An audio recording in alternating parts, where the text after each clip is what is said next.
can, so I'm gonna, okay, someone has played the recording. I'm going on mute. All right. Hi, everyone, to this webinar and ADP session on EHA and other medical congresses. It's great to have you with us today. What I'm going to cover in the next couple of minutes is actually the EHA Congress, which is actually just around the corner, just in a month's time. But of course, I mean, it depends whether you attend the meeting or not. It will give you insights on the agenda of this EHA Congress, which of course is a bit different than other meetings years before because it's purely virtual, but also it gives some indication on all medical congresses and how to navigate them as a patient advocate. And I think probably you might want to use that for other congresses that you attend, like ASH or others. And of course, we have a lot of time for discussion at the very end. So thank you again for joining us today. As said, my focus is not to tell you where you find that most technical bells and whistles of a medical congress, but really the explanation how you as a patient advocate get the best out of it and how you focus your attention and prepare yourself when you attend a congress that is actually meant to be for 20, 30,000 hematologists and clinicians and researchers and journalists and pharmaceutical people, but actually not for us. We're usually just a small group in there, but nevertheless, probably the most important. So that's my task for the next couple of minutes. And what I want to touch on first is actually why do we have these congresses like EHA or ASH?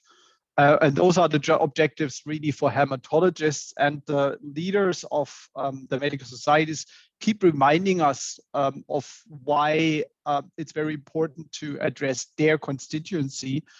And of course, they are sponsors, but probably not us so much. So first of all, enhanced knowledge of evidence-based approaches on diagnostics, treatment, and care, because they want to spread best practice, knowledge, new science, and want to get together people from the community to discuss what's the hottest stuff in all the different kinds of diseases that the conference covers. They want to provide access to latest research results, which might be clinical, which might be translational, which might be basic research. And of course, they want to update their constituency on emerging innovative technologies, diagnostic tools, risk assessment strategies in hematology, and all its subspecialties. It wants to help to understand cross-cutting topics. There's a lot of increasing discussion at those conferences also on the value of drugs, on pricing, on affordability, on risk benefit, on quality of life issues, and so on, that usually are cross-cutting between therapies or indications. And increasingly, there are more and more sessions covering that because every physician and clinician is actually also faced with, let's say, the restrictions of a healthcare system. And then, of course, communicate, collaborate, and network, because they want to get these guys together to talk to each other. And of course, it's not only the sessions that they're offering, it's not only the exhibition where people meet, it's also the fringe meetings that usually all the organizations have, the study groups, industry, advisory boards, investigator meetings, and all these things, which usually happen and are clustered around such a medical congress. Because everybody's there, it's easy for people to join for 1 or 2 hours here and for 1 or 2 hours there, instead of boarding a plane going somewhere. And you can see, of course, I'm explaining a lot in the context of face-to-face congresses. We're having a bit of a different time at the moment, but that's their main objective. And of course, we cannot neglect, even though it's usually done by medical societies, one of the main address or target group of that is also industry, because on one hand, they fund the show, and on the other hand, because there are a lot of pharma people with exhibitions, with booths, and because they want to meet the key opinion leaders and the key clinical guys, and that's their chance. And of course, don't neglect media, because of course all the scientific journals are there, so they are reporting about the clinical trials, and of course what makes a Congress is also that there's a lot of buzz in the scientific community about what is being presented at such a meeting for the first time, and that wouldn't work without the journals. And of course, patient groups, but we're often seen as guests, sometimes as partners, but certainly the main target group is not what we are, even though it's extremely important for us. And why is it important for us? We attend these meetings like EHA and ASH because the best places for us to learn about new science and clinical progress. So what's the newest stuff happening in our disease? What kind of clinical trials are ongoing? Where have new trials being published? Interim results, final results, additional findings, long-term safety data, and so on. And of course, that's the place where we can hear not only from the key opinion leaders, but also from the second row, because usually at advisory boards, you might meet one or two top clinicians, but it's sometimes as interesting to meet the second row, the people that stand in front of the posters, the people in the teams of the key guys that actually do a lot of the work of the clinical trials and a lot of the analysis and so on, and uprising researchers, which really make their name at these conferences because they get the chance to present their research work. And of course, for us, it's to understand science. It's the prime place to learn about news from trials. And it's the chance for us to inform our members, so the patient community, the patients and carers that we serve, about newest findings, because that provides hope, but also probably provides new findings on the downsides and upsides of new therapies, and also to learn about good and bad research. It brings the patient voice into research because we're not only there to listen, we can also go there in the plenary sessions or in the chat groups that they now have on the virtual conferences where we can speak up. And I mean, in the beginning, it takes a bit of courage to do that. But in the end, you see that the physician community, the clinicians are really grateful if we also stand up in the meetings and ask questions, for example, about quality of life issues or about outliers in the data and so on, and asking that to clinicians as well as to commercial sponsors, to industry, which run studies. Increasingly, especially at EHA, there are also patient advocacy sessions. There are sessions about access, drug access, access to diagnostics, affordability, and other policy-related issues. This is, I would say, has emerged over the last couple of years. In the past, it was really focused on medical and clinical and biology, and now it's more and more because, of course, physicians also realize it doesn't help if we don't discuss about affordability, because you can have the greatest drug, but if patients and physicians can't access it, they won't work. And of course, I mean, for us to communicate, to collaborate and network with more than 10,000 participants, at ASH it's much more. At EHA, it's a huge meeting. I think it's around 20,000 people, usually if it's a face-to-face meeting. Of course, mainly medical professionals, people from the societies, a lot of industry people, some scientific media, and a small number of patient advocates. So now virtual congresses. There's of course good news and bad news about this. I mean, we don't have a choice. At the moment, all the congresses are virtual because nobody would dare actually to hold a face-to-face meeting. And also, I mean, in the past EHA, the clinicians were just not allowed to travel. Might be different now with vaccination, but still EHA, for example, in a month's time will be purely virtual. They are good news for us because when we wanted to attend these meetings, we needed a lot of budget because we needed to fund travels, we needed to fund hotels, we needed to feed ourselves, and we needed to get into the Congress. And it was a very costly exercise because usually prices in the cities where the congresses are held with 20, 30,000 people skyrocket during the time when the conference happens. So it was sometimes quite difficult for us to afford more than one or two people. While now we can attend more sessions than in a face-to-face meeting. A lot of content is available on demand, and probably also multiple people from a community can share an account or attend in parallel to actually go to these virtual meetings, while on a face-to-face meeting, you were just sending one because you couldn't afford more. And I mean, the content itself is as high quality and equally as robust as in a face-to-face congress. The only difference is that interaction the stuff that you do at the coffee machine or at the coffee machines in the exhibition or at the poster area or wherever, where you bump into people and talk about things you didn't really plan to, you can't do that. So the whole networking part is missing. And that's, I would say, for me, the most bad news.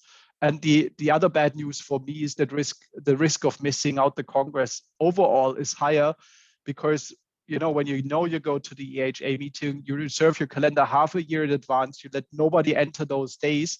But now that it's virtual, well, I can go to this virtual meeting, I can go to that virtual meeting.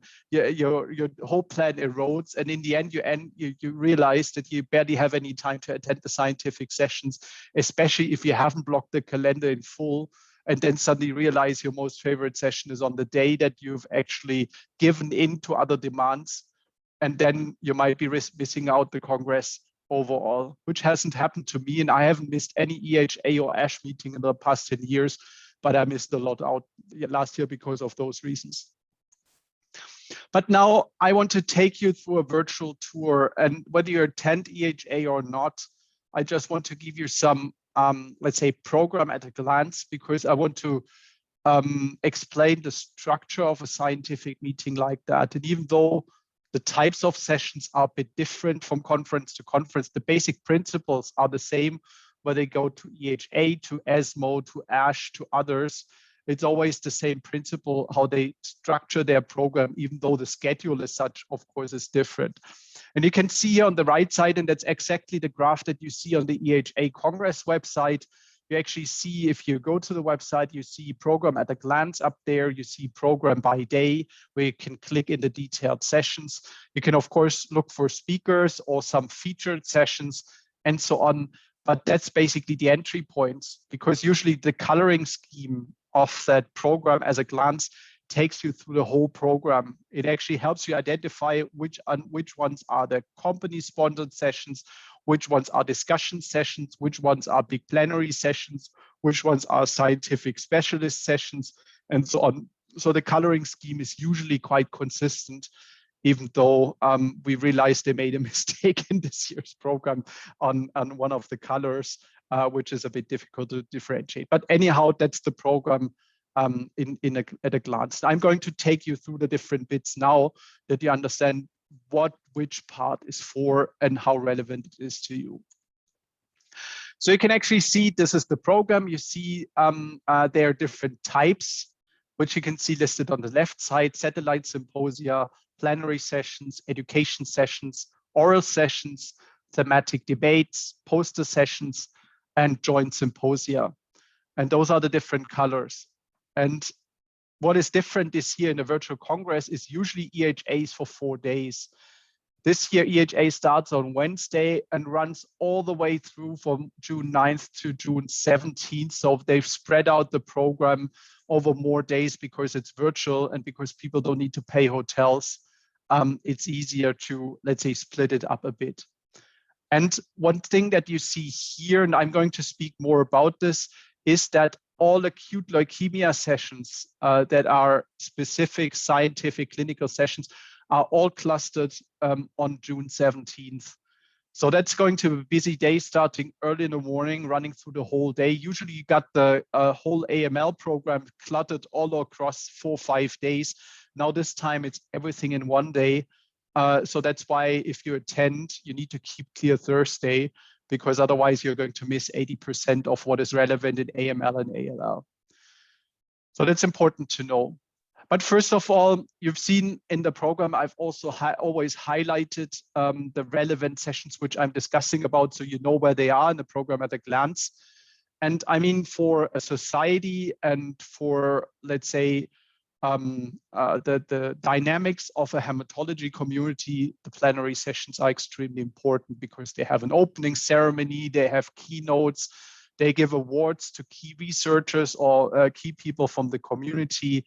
And they also have plenary sessions where they have cross-cutting issues that a hematologist that serves, let's say, a dozen or multiple dozens of different hematological diseases, that is cross-cutting topics. I would say for me, I usually skip them as a patient advocate because I'm not in the scientific community. I'm not so interested in the awards. and usually cross-cutting topics might be interesting for people that are really interested in a lot of different hematological diseases. But for me, they're usually too specialist in cross-cutting to find it applicable for my own community. That's why I usually go into the program of the plenary sessions and see where there is a specific topic on my disease that I should be knowing about. So if I go there as a CML patient advocate, I see, is there any topic of relevance in them? Otherwise, I skip them because they might be very interesting and breakthrough from a scientific point of view, but they just don't apply to my community. So that's a decision you need to take. Then satellite symposia on a face-to-face day, that's usually always on a Thursday before the scientific congress starts on a Friday.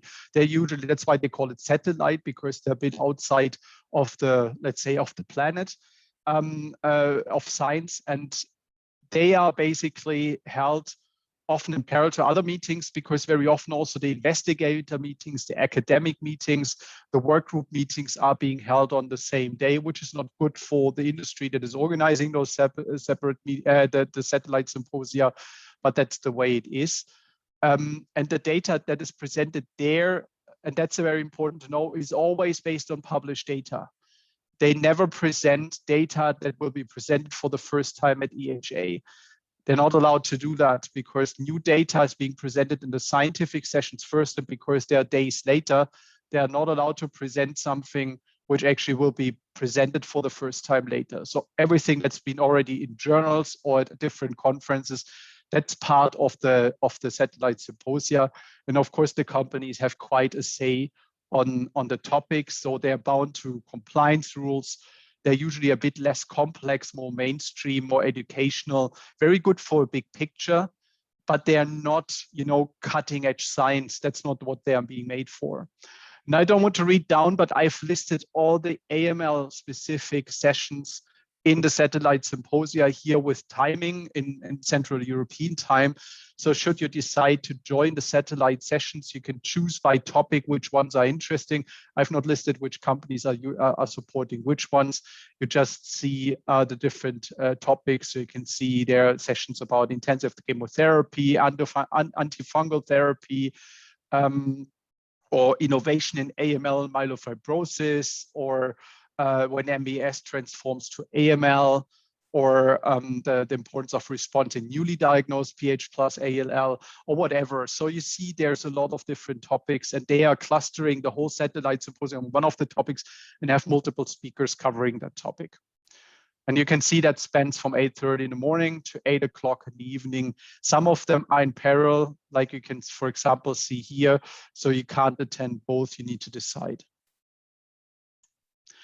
Then education sessions, they're very important because they're usually bring the state of play and the most important news in a specific disease area. They're usually less complex. They're not, hardcore science. They're usually good to get the big picture and probably as a summary, what's the state of play and what has happened in the previous year. So this is really for physicians that want to, have patients in multiple hematological diseases, and they want to get, an overview of what's been going on in CML, even though most of their patients might be myeloma patients, as an example. And usually the structure is that they have 3 speakers. The first speaker usually presents on the basic principles in the disease, the second one on translational research, and the third one on clinical aspects. So you get, let's say, the basic principles, translation and basic science research on, let's say, new therapies, and then on clinical aspects. So what is news from clinical trials? In face-to-face congresses, they're usually repeated twice. So exactly the same session with exactly the same speaker in the same sequence, because they want to give physicians that cater for patients with multiple hematological diseases to attend at least once, because they have another meeting at the other repetition. So that's why they're duplicated. But when you plan your schedule face-to-face, never go to the same education session twice, because you will hear the same stuff again. I would recommend not to miss the education session. And when I go to these conferences, I always get them, because I feel for me as a lay person or well-informed lay person, they're a good basis for the more complex scientific sessions that happen later. So it brings me up to speed that I better understand what the guys are talking about in the more hardcore scientific sessions. And that is in the oral sessions. So the oral sessions are usually top-notch clinical or biology. So there's a huge competition for airtime here because, of course, every disease has a very limited number of sessions, and in every session, usually in the face-to-face meetings, there are 5 presentation slots of 15 minutes. They're not allowed to do 1 minute longer. And of course, it's a huge pride to get one of these slots. So that's why they all submit abstracts in March, usually on unpublished data, so pre-analysis or whatever. It can still change until the Congress. But and then the scientific program committee, which is an independent committee within the scientific society or the medical society, they decide what's the hottest stuff. So usually about 200 of them for such a Congress are being selected by the SPC, and then invite the speakers to present their data. As a patient advocate, I can say there's usually 2 types of oral sessions, the clinical and the biology sessions.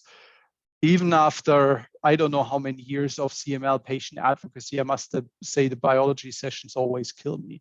So I don't usually go there because they're really, I sometimes go to, let's say, sessions where specific pathways are being discussed for potential future treatments. But usually I don't understand enough to really go there. While the clinical sessions, so those are really on clinical trials on humans, they're usually very applicable and very important for our community and for the patients that are either newly diagnosed or on progressive disease or whatever. So getting the news from the most important trials, that's the place.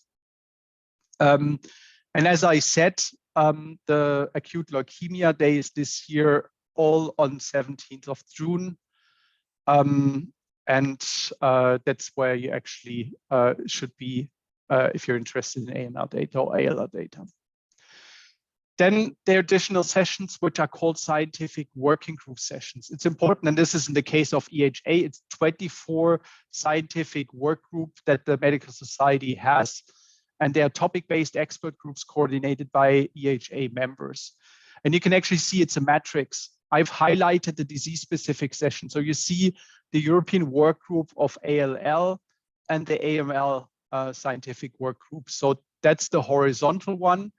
And there are vertical scientific working groups: aging, quality of life, diagnosis, precision hematology, and so on.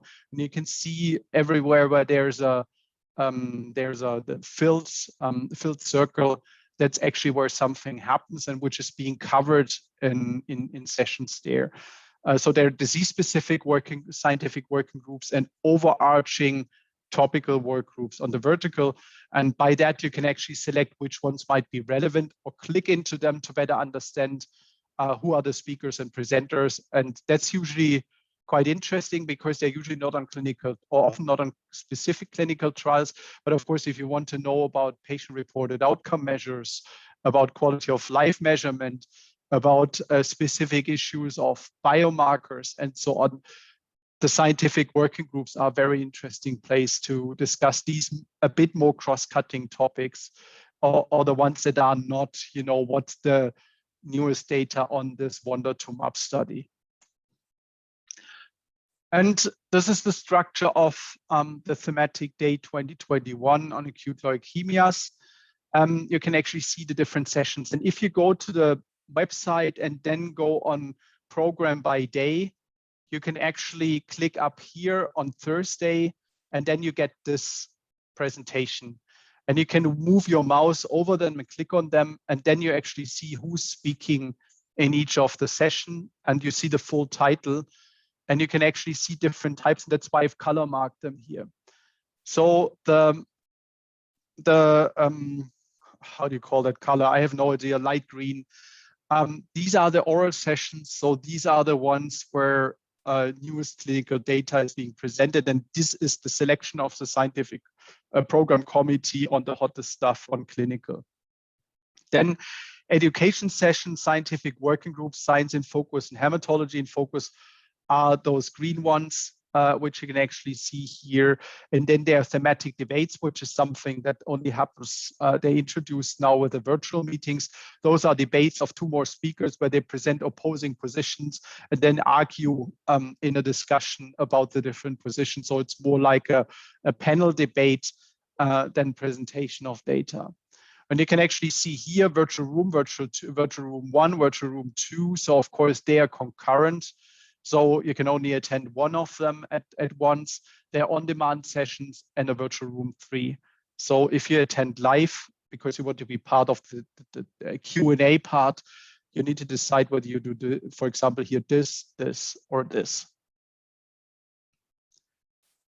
Then joint symposia. Joint symposia are usually symposia organized by the medical society that is hosting the meeting. In this case, for example, EHA, with other medical societies in partnership. So they organize that the program of that session together with, for example, EBMT is one session, one together with EMA is one session, one together with ASH is one session, and so on, and the Israel Society of Hematology and the Chinese Society. And so you can see the different societies are working together and they have a joint program and usually have speakers from one or the other society or their membership. There are some interesting sessions which I feel might be relevant in terms of acute leukemias. The ASH session, the joint EHA ASH session, is one on gene therapy in hematology, which is, I think, provides a bit of an outlook to the future. The EBMT session is about reducing intensity of curative treatments in patients with comorbidities. The Chinese one is about COVID-19 in hematology, and the EHA EMA joint session is actually on conditional versus full marketing authorization, so more regulatory session about, let's say, market access and post-marketing data requirements when new drugs come to the market. So quite interesting. And then the patient joint symposia. So that's a result of hard advocacy work over years, where we started to work with the EHA somewhere around probably 2012 or so to have sessions in the program which are defined either jointly by EHA and the patient community or by the patient community alone. We started with one 45-minute session many years ago, and the whole EHA board was in the first row very nervous whether the patients would do this right by organizing the program in a scientific meeting. And over the years, because they saw it was on one hand very attractive to the hematologists to attend these sessions, so we had overflow rooms filled with hematologists to attend our patient advocacy track. And on the other hand, they saw that the topics were really complementary to the scientific program. And this is this year's program, which was largely defined by the patient community. Session 1 is about the regulation of diagnostics, where there are different speakers from MedTech, from EHA task force, in vitro diagnostics, and so on, and also a perspective of the European Commission, because there's a lot of regulatory legislative work behind that. Then session 2 is about affordable medicines. So there will be discussions with a patient perspective from Maria Pigin from PNH, and a perspective from an HTA body in France about fair pricing of orphan drugs. Then perspective of the pharmaceutical small, medium-sized enterprises, and also a payer perspective. So that's about affordability here. And both of them are in this session on Wednesday. On Friday, there is one session, a shorter session on the EHA patient joint symposium, which is about the lessons from COVID. And again, a nurse, regulator, patient, and clinician perspective. And then on Saturday, another joint session with two subparts. The first one really about personalized medicine trials, where there's an investigator perspective from the scientific working group on precision medicine at EHA, then a regulatory presentation, a presentation by Julia Tolley from Myeloma Patients Europe, and a dedicated presentation by the European Commission on Personalized Medicine Trials. And the second part of that session will be about reducing bureaucracy in clinical trials, where we're going to have a clinical perspective from investigators, patient perspective from Natasha Bolaños in Lymphoma Coalition Europe, from FPR, and from the EMA and the National Competent Authority in how to reduce the administrative burden of clinical trials. So, I mean, if there's something you really should see, and you don't want to step into hardcore science, but on these kind of cross-cutting topics which touch us as advocates day by day, follow the patient symposia. They're really, really relevant. And remember, the target group are hematologists, not us. So it's not for us to bring up the basics. It's for us to discuss topics that we feel the hematologists should be thinking about. So we're bringing in regulators, different perspectives, industry, and so on, to actually have a holistic picture on each of these things. And of course, always with a patient speaker, that we get the chance to address this to hematologists.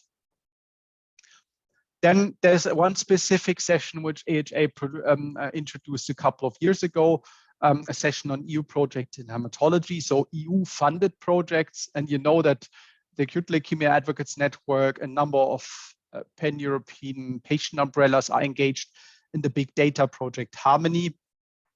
And this will be a topic here, plus 3 other EU projects in the area of hematology.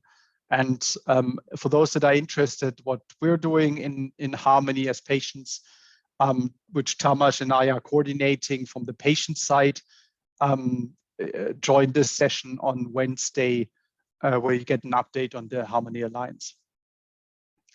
Then the poster sessions. This is the worst thing about going virtual, because the poster sessions are usually my highlight. I mean, you might think, okay, these huge alleys, which you can see down there on the photo, with all these posters, why the fuss? Could read it at home. The cool thing is about that there's poster time, and during the poster time, one of the authors needs to stand there for 2 hours and be ready to answer any questions. And that's exactly where you can meet the KOLs, because usually there's bad food and a drink and the posters. And so you can walk by, you can talk to them, they can't escape. And you can really ask questions about that specific clinical study. So what I usually do is screen all the abstracts, see which posters are interesting, create a tour for me through the poster areas, and every poster day is usually different posters. And also look at the names, who's presenting them, because they're usually marked in bold under the authors. So you know this guy is going to stand in front of that poster for 2 hours. So you can really get a chance to talk to people you always wanted to talk to. So it's a relaxed time, because at the rest of the Congress, the key opinion leaders are always chasing away and always rushing from session to session, while there, that's where everybody meets. And if I go to the CML space, I always see all the guys, because they're all at the alley talking to each other. And that's where you get all the informal information. And remember, there's no silly questions. They are happy to respond to your questions. Usually it's not the top guys, the first row, but the second row presenting the posters very often. So you can also talk to the guys that are really organizing that trial, that are really doing all the data analysis. So it's really, really interesting. It's the best thing. Unfortunately, virtual EHA will be all e-posters. They will be online, but no way to actually have access to the experts. Unfortunately, let's hope for the next face-to-face Congress. So now, how, as a patient advocate, how do you get the best out of medical Congress? And even though I'm presenting about EHA, that's universal, and that's my usual preparatory process for a medical Congress. From blocking your calendars, over preparing yourself, over planning your participation, over participating actively at the Congress, and then creating a summary. And I just want to highlight the different points here. So first one, block your calendars. As I said, at the moment, if you book a flight, you're committed to go there. If you don't book a flight because it's virtual, the risk is that you're losing out on demands and not attending the Congress. So block it, block it, block it. Otherwise, you're going to miss it out. You might regret that you've done that. And tell everyone who's trying to organize meetings at the time when the Congress happens, tell them they should go elsewhere and find it a different time, that they shouldn't compete with the medical Congress at the time, because otherwise you might prioritize things like sponsor meetings, but in the end, you're losing your touch in science. And I think it's important for us. Then prepare yourself. So think about downloading the abstracts and make yourself familiar with typical abbreviations. And I mean, the scientific abstracts are made for clinicians, so they're full of the typical PFSs and OSs and p-values and whatever. So you need to know what they mean. And well, Tamas is a master of training us on statistics, so if he helps on that and can, I think we did this, and he's also, I think, always there if you have questions about this. But prepare yourself with that, because otherwise your participation is hard. Then plan your participation. So prioritize your sessions, go through the program like I did. It has cost me probably about 3-4 hours to dig through the whole EHA program to identify all the AML related stuff. Some of you might be active in multiple leukemia, so you might look at multiple diseases. But anyhow, prioritize your sessions and schedule any other meeting around those sessions. Never agree to hold a meeting in parallel. And the companies will come and will tell you that they hold an advisory board there. And it's important that you're firm and say, no, move it to a different time. This is where the EHA session on AML is. You shouldn't be holding meetings with us at that time. And we've seen that all along in these congresses that this happens. They think they get the KOLs at the break times between the sessions, so they get the patient advocates while these sessions are going on. Don't do that. Think about impact for your community. It's not that you're represented there. It's about what knowledge do you gather that has most impact for your community when you transport it back into your advocacy work. So that's very important. I can just recommend attend all sessions on 17th of June as much as you can if you attend, because that's where AML and ALL is. Follow all the joint EHA patient sessions, so the patient advocacy track, which I described. And if, of course, multiple people from your organization have the chance to attend or can attend at different times, split up the work. Usually when we go to the posters, sometimes we split up time, that one does one part of the posters, the other one does the other part of the posters, or one goes to the education session, the other one goes to the scientific working group at the same time, or whatever. Try to split up the work. And especially you now here in the ADP, depending on who wants to attend or is attending, you can also consider to split up the work, just that everybody reports about a couple of sessions so you don't have to see them all. Then during the Congress, participate actively. What I usually do when I fly to ASH, for example, I download all the abstracts in my disease. I put them all on my hard disk that I can read them offline. And then I read them on the flight, at least the most important ones, because if you've read the abstract, it's much easier to follow a 12-minute presentation with 25 slides or 20 slides of hardcore scientific data if you know what the whole thing is about. So reading the abstracts before the meeting helps a lot to start. Then on the live session, ask questions, queue up. There's no stupid questions. It's important if you want to know something. They're very happy to respond to these questions. Of course, take notes. It's hard, especially as you need to do something with the notes, but taking notes is important for report writing.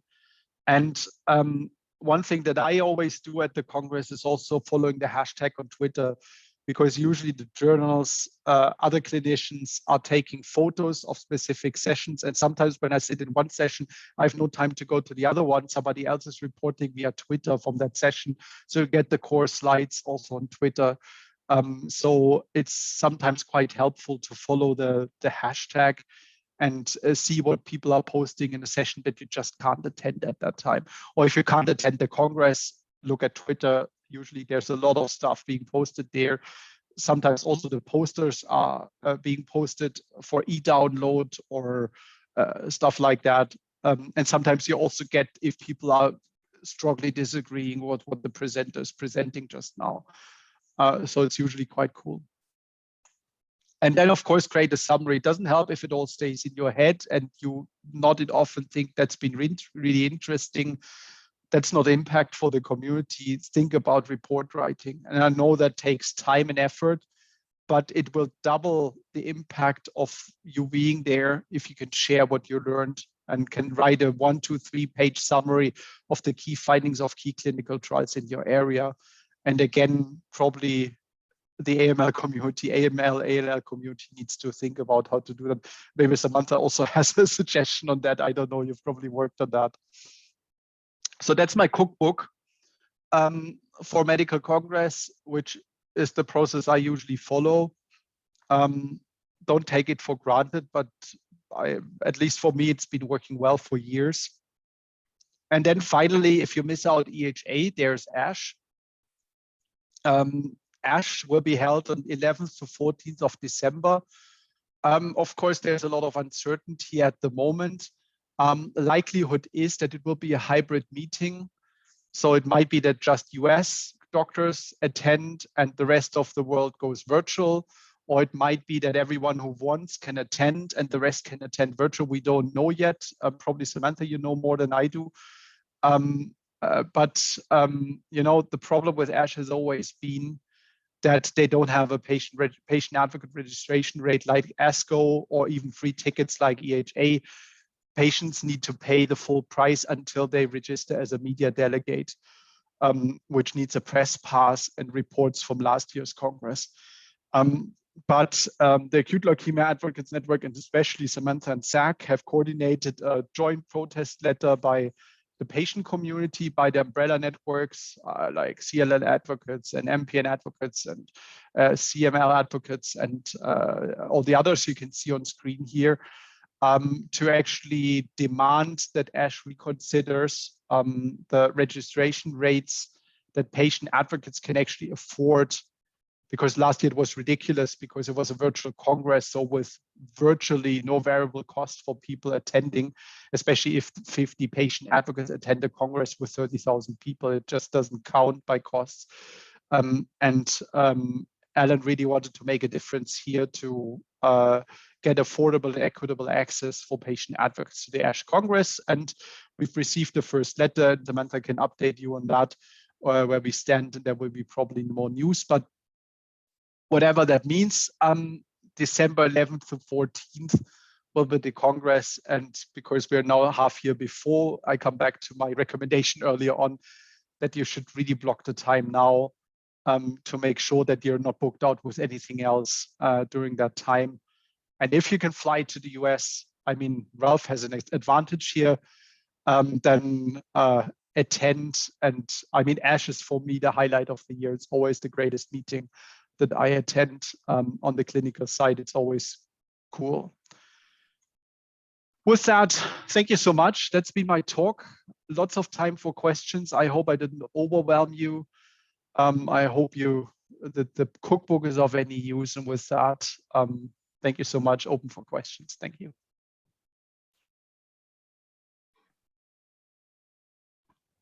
I just want to say you gave a great overview because EHA, my first experience was so overwhelming. But Jan, you gave a very good overview of how one should prepare for EHA or ASH or any other symposia, because it can be very overwhelming. But on the other side, it can be so very fulfilling and so very impactful. I know myself over the course of the years that I've been attending EHA and ASH, I have learned so much.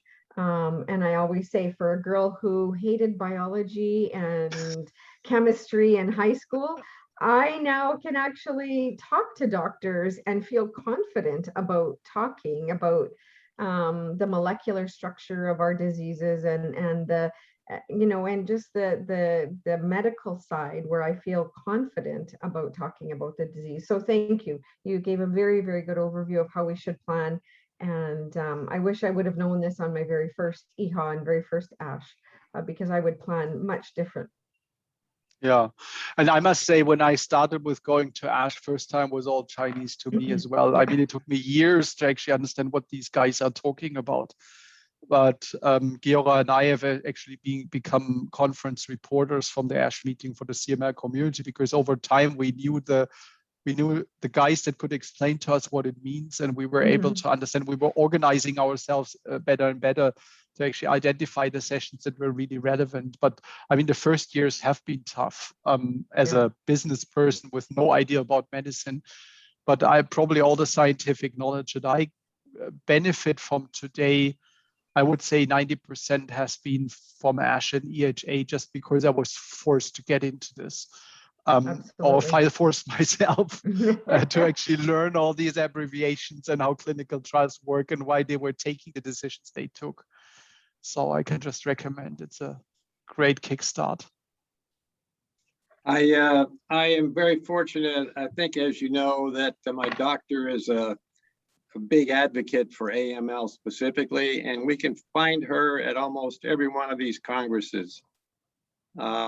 It's one thing to be a researcher, but she also gets to see some daylight at times by traveling to many places, and you can see the interviews that she does. They walk up in the lobby and they're 5 minutes, but there's a lot of information from these on the internet.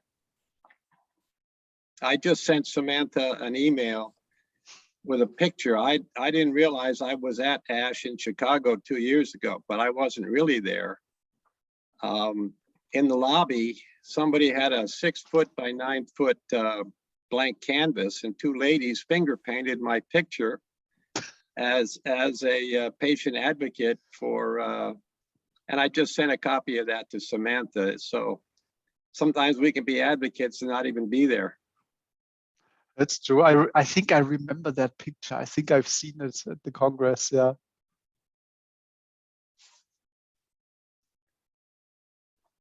Any other question by anyone? Any thoughts? It's just a thought. That make sure that when you are there and when you interact with people, even online, that you identify as a patient and as a patient advocate, because it's usually taken very well against our fears and our expectations. So just speak up and say that this is where you come from, and that's your background, and but you're interested in this question and in this issue. So usually it's not like they will look down on you because you happen to appear at a scientific conference, but they realize your intellectual and tiny investment and acknowledge that, and will also respond accordingly. So I really want to encourage you, because this strategy has taken us very far in some other therapeutic areas where it's, or even in hematology, it's increasingly common that patient advocates will even chair sessions or satellites, which would be normal also in hepatitis, in HIV, tuberculosis, in breast cancer. Patient advocates sit up there on the podium and they work together with the presenters and with the scientists. So it really does make sense, because it's a pathway to your emancipation, if you like, as equal partners in this process where knowledge is produced. So the ultimate objective is knowledge production, and you can very much contribute to knowledge production through your questions, however simple they appear to you.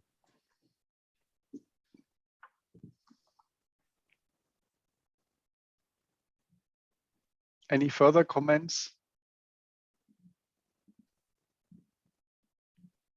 One thing I've probably forgotten, don't forget about that the other other advocates from the other disease areas are there too. So I think, I mean, it probably applies a bit less for virtual meetings at the moment, but it was always a great group of people that we met then at the press room at the ASH, or at the advocacy lounge at ASCO, or at the patient advocacy booth at EHA.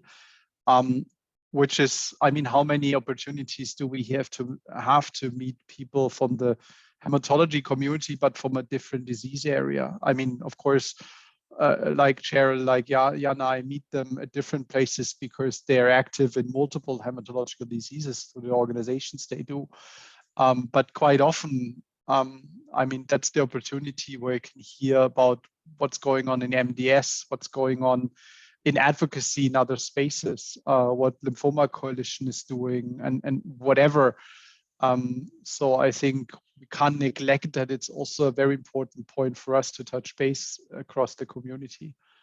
And probably also split up the work again for the patient advocacy sessions and see what kind of newsletters they are publishing about it, which you might be allowed to reuse, so you don't need to write it yourself or whatever. By the way, getting a press registration is much simpler than it seems. There are two ways to go about it. One is you can submit whatever articles, blog entries, Facebook posts, whatever you have posted over the years. So you just make a list of that and you can submit that to the organizers when you want to register. Or the alternative and even easier way is that you look for the press association of your own country. There may be one, there may be several, and you register with them and get an international press card. This usually takes you something between 30 and 50 euros for a year, which might even be reimbursed by your patient organization to you. And again, it's a very simple accreditation process. You just send whatever you have written so far as an evidence and a photograph and the membership fee, and you get a press card, and the press card is internationally accepted. So then you don't have to submit additional credentials to the conference, but you just send your international press card or a photocopy of that, and you get a free press pass, which is good because it admits you to all sessions. And also to the press room, and when you are there in presence. And the press room usually has coffee and cookies and photocopiers. Bad coffee usually. Bad coffee, but still, there's still something warm to drink. So yeah, that's true. It's that kind of coffee you usually can't differentiate from tea if you're looking into the cup, but it helps a bit. Well, anyway, if you have but they give you time something, so at least that's right. Don't complain. You get something. Yeah. Don't complain about free lunches. So it's true.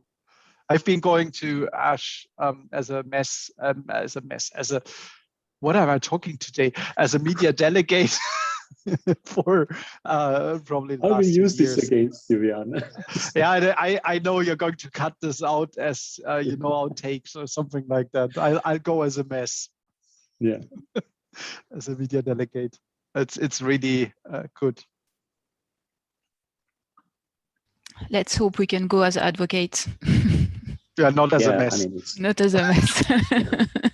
yeah, so this really is a workaround, but this is a workaround that usually works. So that's why I encourage you to look into that if everything else fails. Is anyone of you registered for EHA? Jana, you are? Okay, good. Anyone would like to register for EHA?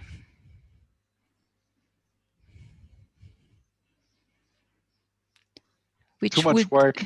Yeah. We should have asked the question before your presentation, Jan, because now everyone feels that they have to report on something and they just say, no. They're scared now. Yeah, now nobody wants Yes. to go to EHA anymore. No, good. If you have interest, I mean, contact Samantha. And then we can see what we can still do. It's always difficult to get it on short notice because I think the deadline for registration was sometime in April, but there might still be room for maneuver. So in case you decide, let's check. And especially for ASH, if you're planning to attend ASH, think about it early, not only by blocking your calendars, but also there are deadlines when the media registration opens, which is usually sometime mid of or early November. If you want to register as a media delegate, that's a good time, because then you still get the media pass that allows you to enter the press room. Later on, they only issue it for attending the Congress, but you're getting a different color and can't join the press room anymore because of capacity. And also, if there is a patient advance registration, usually what ASCO does is until the specific date, which is weeks before the Congress, you get a reduced rate, but just before the Congress, you're paying full rate, or paying a very close to full rate then only. So think about it early. And of course, if you have questions, we're happy to help. That you can go there, because of course we want you to apply the ADP knowledge. So if you want to go there, we're happy to help you. Yeah, and as Jan mentioned, start thinking about ASH, because registration actually starts in July. So you would need to plan.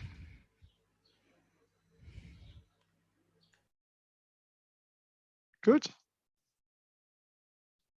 Anything else?